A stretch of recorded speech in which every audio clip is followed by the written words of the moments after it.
Here's how to read wine labels so you will be able to choose wine like a pro in less than 10 minutes. What are the actual red flags on wine labels and how to define if the wine is really worth your money. My name is Garry and I'm a WCT3 qualified sommelier. Let's go. Basically, there are only 3 types of wine labels and each wine falls into one of these 3 categories. Let's start with my favorite one, which is informative labels. The name is pretty straightforward and it's what it is. It gives information about what wine is inside the bottle. The label doesn't have a lot of pictures nor a lot of description here. It looks very minimalistic. But it has all the necessary information for us to make a decision about the purchase. There is a name of the grape variety here, Shiraz, the name of the region where it was grown, like Barossa Valley. It's probably one of the best places in Australia for growing grapes, so we assume that this wine is very good quality. And then we have the vintage, or simply just the year of harvest of the grapes, 2020, and the name of the winery. Thus, all in all, we have basically all the information we need just straight from the front label. Probably we don't even need to turn the bottle to see more information because we already know almost everything we need to know, right? This type of label is common for the wineries of the New World like Australia, South America, South Africa. They don't like a lot of pictures on the labels. Most of the time they go for such minimalistic approach, and I totally love it because you just see what you get, right? I don't have to know all the peculiarities, all the complicated words and appellations like with European wines. All the information I need is just straight on the front label, and it is very comfortable for me as a consumer. And by the way, if you are into the world of wine, consider subscribing to my free newsletter.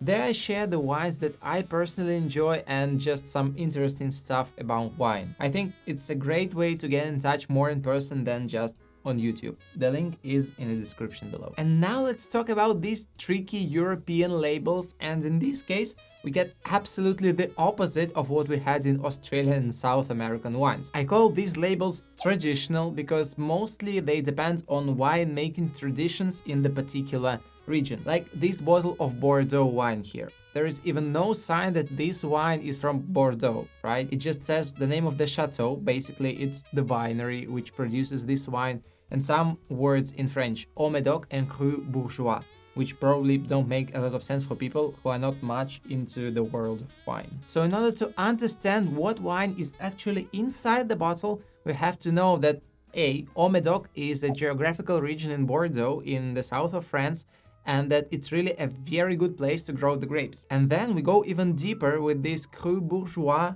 thing, because we have to know about the 1855 classification of Bordeaux wines and the 5 categories like ranks of wines in Bordeaux. And Cru Bourgeois is the first step of these 5, so it's more likely not a very prestigious and expensive wine, but it's still from one of the best regions in the world, and sure that we can expect a decent level of quality from this wine. And all this information we have to have it here in the head, so it may be a little bit confusing at first. That is why I call these labels traditional. It has something to do with history and culture of the particular region, and frankly, it's not always the easiest label to read. And the third type of wine label is just a funny picture, which in most cases doesn't even have some connection with wine. Like this monkey here, or a creepy looking monster on this bottle. I call these art labels because basically they are all about visual representation of the wine. You just see the picture, if you like it, you purchase the wine. If you don't like, you don't. As simple as that. Like here, for instance, there is almost no information about the wine in the bottle on the label. It's just a picture of a monkey with the word Macabeo in a funky font here or on the top, which is basically the name of the grape, and a product of Spain in the bottom. And it's nothing wrong with that. I love art, and sometimes these labels really attract my attention as well. They serve like a clickbait, you know? You are attracted by a bright picture and want to take the bottle, turn it, and read the information on the back label. And here we got to a very tricky point. If the wine delivers on the clickbait, it's totally fine for me. Like this wine here. Total mess on the front label, but we have a region, Jumilla, here. So we already know that this wine is not just simply from Spain. It's from one region in the south of Spain. So we have hot climate, and that is DOP, which stands for Denominación de Origen Protegida. It's like protected appellation or protected designation of origin. Then we turn the label and see that the wine is from Monastrell grapes. Mourvedre is the French name for that grape. Monastrell is the Spanish one, and it indeed has the label of Jumilla here. So although the label is quite strange for me, I don't know if it seems strange for you or not, but it's not a bad wine inside this bottle. Obviously, it's not a very expensive wine. I paid like 15 euros for that one, but it's still a nice one to enjoy. But on the other hand, there are such labels as this one with the monkey. We have the name of the grape, but just nothing more than that. No geographical region. The grapes for this wine are harvested somewhere in Spain, so probably it's not a very high quality wine. And in this case, the wine does not deliver much on the clickbait. It's okay, it's safe to drink, maybe even quite pleasant, but definitely nothing special. Okay, fine, and what's the moral of this whole story? If you're only starting in the world of wine, probably it would be a better idea to purchase wines with informational labels, because you can just read everything about the wine with no strings attached. The traditional labels are good if you know that you love some particular wine. Like, you know that you love the taste of Chablis or Sancerre and you look for it on the shelves of the supermarket. Or if you know a lot about wine, regions and all that stuff. Wines with art on the label are not bad. It's actually not a red flag that there is a picture of something on the label, but you have to be careful with them because sometimes, not always, there is a low quality wine inside. But okay, Gary, what are the red flags? What are the real red flags? Probably it's a screw cap. There is a common belief that wines with screw caps are worse quality because a screw cap costs less than a natural cork. And no, it's a misconception. There are a lot of great wines sealed with screw caps.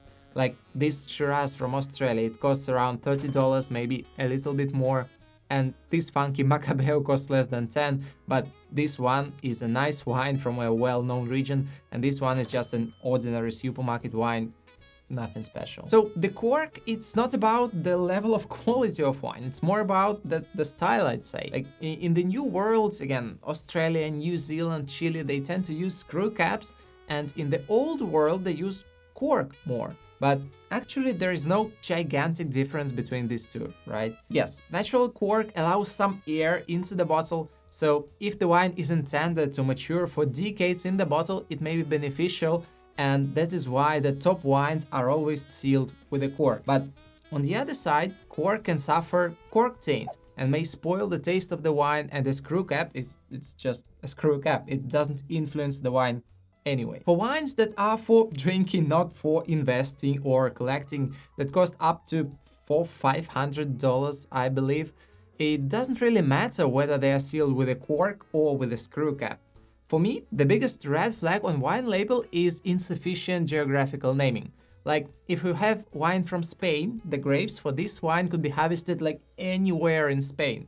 And it's not very good because climatic conditions differ a lot in Spain. The south is extremely hot, the north is rather cool, and at least I want to know in what region the grapes were grown. If I pay a bit more money for the bottle, then I try to get more precise location, like not only wine from Australia or even South Australia, but a Barossa Valley, which is a very small valley, like only 5 kilometers wide and 30 kilometers long. The equivalent in miles, I'll put it just somewhere here. It's a very small plot of land, and I know that all the grapes for this particular wine were grown in this area, which has its own microclimate, and I really want to pay for that quality. Like this, we can narrow down even for one single vineyard, and the more precise location we have, the more we want to pay for this wine. Like, if on the label I just see the region California, it literally means that the grapes for the wine are harvested somewhere in California, and California is very big and very different. It can be extremely hot and dry, and it can be the mountainous part which is cooler and produces better quality fruit. And guess where the grapes for the wine under just California appellations were grown? Yes, probably in the cheapest areas, and anyway, it influences the quality of the wine. When I personally pick a bottle of wine for dinner, I just want to get at least some location more precise than just the country or the very vast region like California. And if you are looking for the best wine for your money under $10, $30 or $50, this video is definitely for you. Please comment, like and subscribe, and I'll see you in the next video. Bye.